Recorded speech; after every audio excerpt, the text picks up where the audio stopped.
بات کرنے لگے بابا آپ کی باتوں پہ ہم کیسے اعتماد کریں؟ جب کل پی ٹی آئی کی حکومت تھی آپ نے ان کو کہا کہ ہائبرڈ حکومت ہے، ہائبرڈ نظام ہے، پی ٹی آئی نے کہا کہ نہیں. آج آپ خود تسلیم کرتے ہیں اسی ہائبرڈ کو کہ ہائبرڈ نظام ہے. اب میں آپ کی مانوں یا اس کی مانوں، آپ کی کل کی بات مانوں یا آج کی بات مانوں؟ جب نظام ہائبرڈ ہے تو پھر ادارے کہاں ہیں مجھے بتائیں. ہائبرڈ نظام کا مطلب کیا ہے؟ ہائبرڈ نظام کا مطلب یہ ہے کہ تمام ادارے پارلیمنٹ سمیت الٹا لیٹ چکے ہیں ایک طاقت کے سامنے. اس نظام کو کیسے تسلیم؟ آج پھر سزائیں ہو گئی ہیں ڈاکٹر یاسمین راشد صاحبہ کو، دیگر لوگوں کو. اس دفعہ عالیہ حمزہ ملک بھی شامل ہیں، صنم جاوید بھی شامل ہیں. اب آپ کو کیا مستقبل نظر آ رہا ہے پاکستان تحریک انصاف کی سیاست کا؟ بسم اللہ الرحمن الرحیم. بہت شکریہ کاظمی صاحب. یہ بات یہ ہے بنیادی طور پر اگر 9 مئی کو سامنے رکھے تو 9 مئی کو تو میرے خیال میں کوئی محب وطن اس کو اپریشیٹ نہیں کر سکتا. آپ نے بھی مذمت کی، میڈیا نے بھی کی، سب نے کی. لیکن اس کے بعد کیا ہوا اور کیا کچھ ہو رہا ہے اس پر سوالات اٹھ رہے ہیں. جو فیصلے عدالتیں سناتی ہے، قانون کے اکثریت جو ماہرین ہیں، ریٹائر ججز ہے، ان فیصلوں کو وہ سمجھتے ہیں کہ یہ میرٹ کی بنیاد پر نہیں ہے. اس میں سب سے بنیادی سوال یہ ہے کہ آپ کو تضادات نظر آ رہے ہیں. وہ اس طریقے سے کہ پہلی دفعہ میں خود، یہ میری اپنی بات ہے، پہلی دفعہ میں خود دیکھ رہا ہوں کہ جو سزائیں دی جا رہی ہے وہ توق کے حساب سے دی جا رہی ہے. یعنی آپ کو اتوار بازار میں جو چیز آپ مانگتے ہیں وہ اتنی زیادہ آپ کو نہیں ملے گی جتنی یہ سزائیں آپ کو توق کے حساب سے دکھائی دے رہا ہے. آپ خود دیکھیے جن لوگوں نے پریس کانفرنس کی وہ تو معاف کیے گئے. پی ٹی آئی کے جن لوگوں نے پریس کانفرنس کی وہ تو معاف کیے گئے، وہ فرشتے بن گئے. جن لوگوں نے یار غار کا راستہ اختیار کیا یا غار یار کا، وہ بھی معاف کیے گئے. آپ غار کو بھی سمجھتے ہیں اور یار کو بھی سمجھتے ہیں. اور جو لوگ روپوش ہوئے وہ بھی معاف ہو گئے. لیکن جو نے اسٹینڈ لیا اپنے لیڈرشپ کے ساتھ، اپنی پارٹی کے ساتھ، اس کو یہ کہ باجی دیگرے سزائیں دی جا رہی ہے، ان کو نااہل کیا جا رہا ہے. آپ خود دیکھیے پارلیمنٹ میں سردار اختر جان مینگل، میں یہ نہیں کہتا ہوں، میں صرف ایک مثال دیتا ہوں. انہوں نے میرے خیال میں 8-9 مہینے پہلے استعفیٰ دیا ہے. ابھی تک وہ استعفیٰ منظور نہیں ہوا ہے. لیکن 40 دن کا غیر حاضر ان سب کو نااہل قرار دے دیا، یا کورٹ نے ان کو نااہل قرار دیا، یا اس پر غور ہو رہا ہے کہ جو لوگ 40 دن سے پارلیمنٹ میں غیر حاضر ہے، جس میں میرے خیال میں وقاص کا نام بھی آتا ہے، شیخ وقاص کا نام بھی آتا ہے. تو پھر اور جماعتوں میں بھی، پی ایم ایل این میں بھی، پیپلز پارٹی میں بھی، میری جماعت میں بھی، دیگر میں بھی ایسے لوگ ہوں گے جو 40 دن 2 ماہ سے وہ غیر حاضر ہے. بلکہ میں یہ کہہ رہا ہوں کہ آپ کا وزیر داخلہ میرے خیال میں آج تک سینٹ نہیں آیا جب سے وہ سینیٹر بنے. وہ 1-2 دفعہ گئے ہوں گے، میرے کام ہی کم جاتے ہیں. تو کتنے عرصے میں گئے ہوں گے. تو میں کہہ رہا ہوں کہ تو جب پریس کانفرنس کر کے اس کو معاف کیا جاتا ہے، جو روپوش ہو جاتا ہے اس کو معاف کیا جاتا ہے، اور جو نئے پارٹیاں تشکیل دیتے ہیں، پی ٹی آئی سے الگ ہو کے نئی پارٹیاں تشکیل دیتے ہیں، وہ فرشتے بن جاتے ہیں. جو باہر ملکوں میں جاتے ہیں خاموش ہو جاتے ہیں، وہ فرشتے بن جاتے ہیں. تو اس تمام سیناریو کو جب قوم دیکھتی ہے تو پھر عدالت کے فیصلوں پر سوالات بھی اٹھتی ہیں. ان سزاؤں کو اور ان فیصلوں کو شک اور شبے کے نظر سے دیکھا جاتا ہے.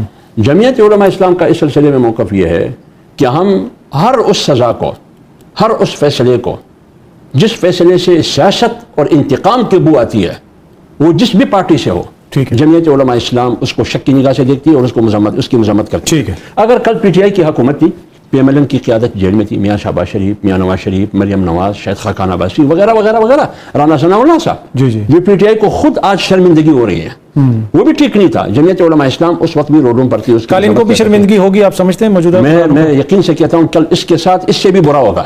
شرمندگی تو کیا، اس کے ساتھ اس سے بھی برا ہوگا. اس لیے میں کہتا ہوں کہ یہ سب جو کچھ بھی ہم کر رہے ہیں، بڑی پارٹیاں خاص کر، یہ سارے کمپرومائزڈ ہے. ان کی سیاست بھی کمپرومائزڈ ہے.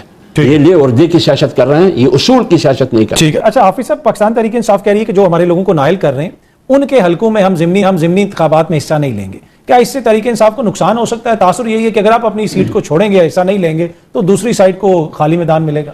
دیکھیے، میں اس سے پہلے کہ میں تحریک انصاف کے فیصلے پر بات کروں، اصولی طور پر تو یہ ہونا چاہیے کہ یہ تحریک انصاف کی پارٹی اور اس کی حکمت عملی، ان کی فیصلوں کا تعلق ان کی لیڈرشپ سے ہے. میں اس میں میرے خیال میں نکتہ چینی نہیں کر سکتا ہوں، اس میں کوئی ایسی حکمت عملی بیان کر سکتا ہوں جو مداخلت کے زمرے میں آتا ہے. لیکن اتنا میں ضرور کہوں گا، اپنے پارٹی کو بنیاد بنا کر جمعیت علماء اسلام جب جنرل الیکشن کے بعد 8 فروری کا الیکشن کے بعد 15 فروری کو ہم نے پریس کانفرنس کی، مولانا صاحب نے اس الیکشن کو ایکشن کہا اور ریجیکٹ کیا اس نتائج کو، اور اس کے خلاف احتجاج شروع کرنے کا اعلان کیا اور مطالبہ کیا کہ اس ملک میں انتخابات ہو اثر نہ ہو. آج بھی ہمارا مطالبہ ہے. اسی سلسلے میں پھر PTI والے بھی ہیں, مولانا کی اس موقف کو اپریشیٹ کیا اور خان صاحب کا پیغام بھی پہنچایا جس میں خود بیٹھا تھا وہاں. لیکن جب بائی الیکشن کا موقع آیا اس کے بعد کسی کے 2 سیٹیں کسی کی 3 تو ایک کو اپنائیں گے دوسرے کو تو خالی کریں گے. تو جب ملک میں 20 25 یا 22 یا 19 جتنی بھی خالی نشستیں تھیں جس میں خیبر پختونخوا میں بھی تھی بلوچستان میں بھی تھی, پارٹی بیٹھ گئی کہ کیا ہم اس بائی الیکشن میں حصہ لیں گے یا نہیں لیں گے. تو جمعیت علماء اسلام نے فیصلہ کیا, یعنی آپ خود ڈیرہ اسماعیل خان میں دیکھیے جہاں سے علی امین گنڈا پور قومی اسمبلی کی شست بھی جیت چکے تھے اور صوبائی بھی جیت چکے تھے, تو وہ خالی ہوا. وہاں ہمارے پارٹی کے کینڈیڈیٹ نے نامینیشن فارم بھی جمع کیے تھے, لیکن جب پارٹی کا فیصلہ آیا کہ جہاں بھی بائی الیکشن ہوگا ہم اس میں حصہ نہیں لیں گے. کیوں نہیں لیں گے؟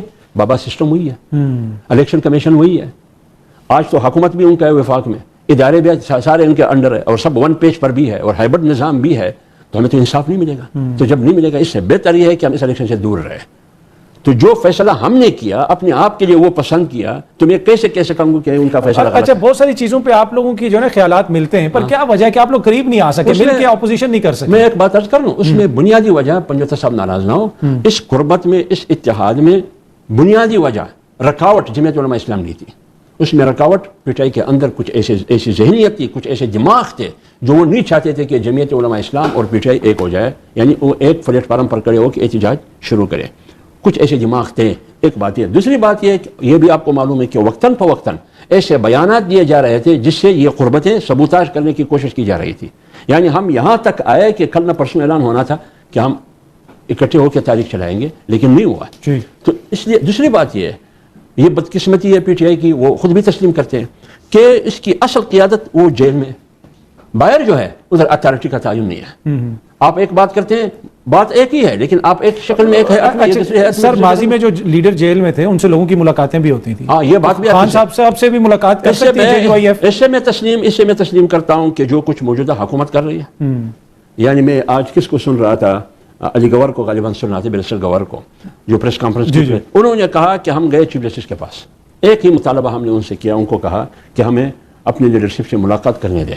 آج تک ہمیں نہ میں جواب ملا ہے نہ ہمیں جواب دیا ہے. اب اس کا مطلب یہ ہوا کہ اتھارٹی کون ہے, حکومت کی طرف سے اتھارٹی کون ہے, لیکن PTI کو تو معلوم ہے کہ وہ جیل کے اندر ہے, لیکن جب آپ اس کو ملنے نہیں دیتے, بات کرنے نہیں دیتے, تو پھر وہ ہدایات کہاں سے لے لیں؟ سر, پچھلی دفعہ بھی مولانا نے ملاقات کروائی تھی, مولانا جب تو ویسے JUIF والے خود بھی کبھی جا کے خان صاحب سے ملنے سر, مطلب بات یہ ہے کہ اس زمانے میں بھی یہ باتیں ہوتی رہی کہ ملے. اگر PTI والے مولانا صاحب کے پاس آتے ہیں, وہ ضرورت محسوس کرتے ہیں کہ مولانا صاحب اور عمران خان صاحب کی ایک بیٹھک ہونا چاہیے, ایک نشست ہونی چاہیے, یہ تو پھر بات کی بات. ٹھیک ہے, اس کی شکل کیا ہوگی, نوعیت کیا ہوگی, پارٹی کیا فیصلہ کرے گی, یہ تو میرے خیال میں بات کی بات ہے. ٹھیک ہے, لیکن سیاست میں گفتگو ایک دوسرے کے ساتھ ہوتی ہے, دروازے بند نہیں ہوتے. ٹھیک ہے حافظ صاحب, احتجاج 14 کو ہونا چاہیے, تحریک انصاف کوئی بھی سیاسی جماعت. کاظمی صاحب دونوں کی رائے میں نے سنی, دونوں میں سے ناراض نہ ہو. جب ہم الیکشن کمیشن کے سامنے کھڑے تھے, مولانا صاحب نے اعلان کیا کہ ہم 14 اگست کو یوم آزادی نہیں منائیں گے بلکہ جدوجہد یوم آزادی منائیں گے. اس کا پس منظر کیا تھا کہ اس ملک میں قانون نہیں ہے, قانون کنٹرول ہے, وہ زنجیروں میں, ہتھ کڑیوں میں, قانون حصار میں ہے, آئین پامال ہے. 25/18 کا الیکشن نہیں تھا, وہ سلیکشن تھا. حکومت مسلط ہے, الیکشن کمیشن آزاد نہیں ہے, عدلیہ آزاد نہیں ہے. اس وقت جب مولانا صاحب یہ کہہ رہے تھے کہ جب یہ سب کچھ عملی طور پر, حقیقی طور پر جمہوریت بھی نہیں ہے, حقیقی طور پر عملاً وہ پاکستان بھی نہیں ہے جو خواجہ صاحب نے کہا, اسلام بھی نہیں ہے عملاً, تو جب سب کچھ نہیں ہے اور یہ تینوں پارٹ ہے, اصل اجزاء ہے آپ کے آئین کا, تو اس لیے ہم کہتے ہیں کہ یوم آزادی حقیقی طور پر منانا چاہیے. تو یہ میرے ساتھ کھڑا تھا الیکشن کمیشن کے سامنے, MLN بھی ساتھ کھڑی تھی اور پیپلز پارٹی بھی ساتھ کھڑی تھی. ہم 10 جماعتیں تھے PDM کے, 10 کے 10, یا اپوزیشن کے اس وقت PDM نہیں تھی, ہم 10 کے 10 کھڑے تھے. اس وقت تو یہ کہہ رہا تھا کہ یہ ٹھیک ہے, اور اس وقت PTI کی حکومت تھی. میں مان رہا ہوں نا, اس وقت PTI کی حکومت تھی. آپ نہیں, میری بات سنیں نا, اس وقت آپ کہہ رہے تھے آپ کے لیڈر کہ یہ غلط کر رہا ہے, کیوں 14 اگست پہ 14 اگست پہ کر رہا ہے. اس وقت آپ مجھے غلط کہتے تھے اور یہ میرے اس وقت درست کہتے تھے, لیکن کے ساتھ کر رہا تھا. آپ وہی کچھ PTI کر رہی ہے جو کل میں کر رہا تھا, مجھے غلط کہہ رہا تھا, وہ کہتے ہیں کہ یہ صحیح ہے, تو میرا موقف کی تائید ہوا. جو آپ کہہ رہے تھے میرے ساتھ کہ آپ ٹھیک کر رہے ہیں, آج وہی بات آپ کرتے ہیں جو وہ 18 میں کرتے تھے. آپ کو اسلام آباد جلسے کی اجازت تھی یا نہیں تھی؟ یہاں بیٹھے ہیں آپ کو پروٹوکول دیا گیا, فیسیلیٹیٹ عمران خان صاحب. میری بات سنیں نا, میں نے کب ساری باتیں میرے کی, وہ ادھر تھے نہیں, کسی نے یہاں کے ساتھ تھے, لیکن تب بھی اس معاملے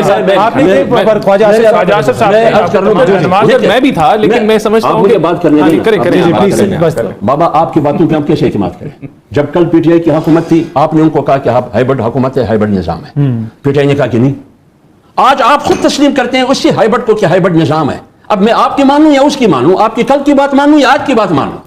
جب نظام ہائبرڈ ہے تو پھر ادارے کہاں ہیں مجھے بتائیں. ہائبرڈ نظام کا مطلب کیا ہے؟ ہائبرڈ نظام کا مطلب یہ ہے کہ تمام ادارے پارلیمنٹ سمیت الٹا لیٹ چکے ہیں ایک طاقت کے سامنے. اس نظام کو